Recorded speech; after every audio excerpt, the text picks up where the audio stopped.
2022 मध्ये शिवसेना फुटली, आमदार गेले.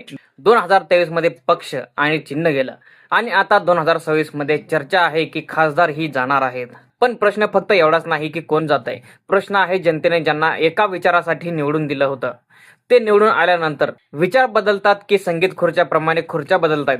महाराष्ट्राच्या राजकारणात पुन्हा एकदा तोच चित्रपट सुरू झाला आहे. फरक फक्त एवढाच, 2022 मध्ये आमदार होते तर आज खासदार आहेत.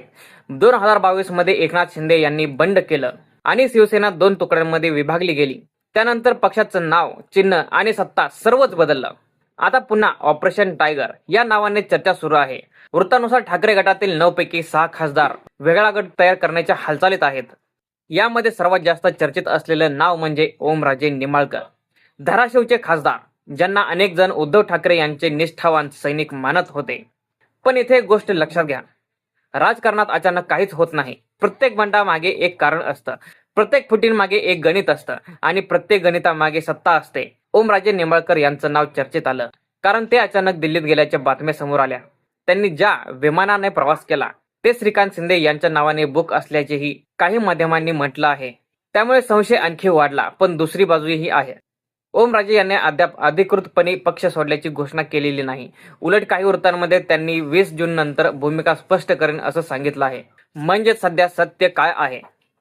सत्य हे आहे, राजकीय हालचालीची सुरुवात आहे, पण अंतिम निर्णय अजून अधिकृत झालेला नाही. मात्र यामधला सर्वात मोठा प्रश्न वेगळाच आहे. जनतेने मतदान कोणाला केलं होतं? व्यक्तीला की पक्षाला की विचाराला? जर मतदारांनी महाविकास आघाडीच्या उमेदवाराला मतदान केलं असेल आणि निवडून आल्यानंतर तो सत्ताधारी गटात गेला, तर मतदारांच्या मताचं काय? हा प्रश्न आज फक्त शिवसेनेचा नाही, हा प्रश्न भारतीय लोकशाहीचाही आहे. आज याला काही जण राजकीय कौशल्य म्हणतात, तर काही जण याला गद्दारी म्हणतात, तर काही जण याला स्वार्थाचं राजकारण म्हणतात. निर्णय तुमचा आहे. पण इतिहास एक गोष्ट नक्की सांगतो, जेव्हा जेव्हा मतदारांच्या विश्वासापेक्षा सत्तेला जास्त महत्त्व दिलं जातं, तेव्हा जनता उशिरा का होईना उत्तर नक्की देते. 2022 मध्ये आमदार गेले, 2026 मध्ये खासदार जाणार का? तर महाराष्ट्राच्या राजकारणात उरलेली मूळ शिवसेना कोणती? तुमचं मत काय? कमेंटमध्ये नक्की सांगा.